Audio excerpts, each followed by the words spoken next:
সকালে কর্তামশাই বাজার থেকে মটন নিয়ে এসেছে জানো তো। ভেবেছিলাম হয়তো মাছ আর সবজি নিয়ে আসবে, কিন্তু না, এই যে অল্প করেই একটু মটন নিয়ে এসেছে। আর হয়তো মেয়ের জন্য ভেবেই নিয়ে এসেছে, কারণ মেয়েই মটনটা বেশি পছন্দ করে। আর সত্যি কথা বলতে জানো তো, অনেক দিন পরেই আজকে বাড়িতে মটন নিয়ে এসেছে।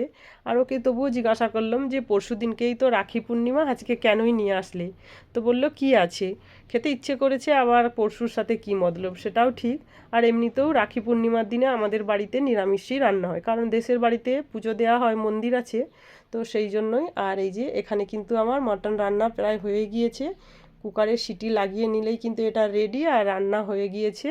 আর আজকে তেমন একটা কিছু রান্না করিনি জানো তো, এই যে উচ্ছে আলু ভাজা করে নিয়েছি। আর এখানে এই যে মটনের তো ঝোল হয়েইছে।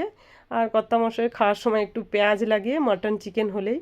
আর এই যে এটা মানে গন্ধরাজ লেবু দেশ থেকে এসেছিলো, ওটাই রয়ে গিয়েছিলো, তো ওটাও কেটে নিয়েছি। আর আমি সবসময় চেষ্টা করি কর্তামশাইকে খাইয়ে দাইয়েই বাইরে পাঠানোর জানো তো, নাহলে বাইরে গেলে কখন যে আসবে। সে যাই হোক, শুভ দুপুর, সবাই ভালো থেকো।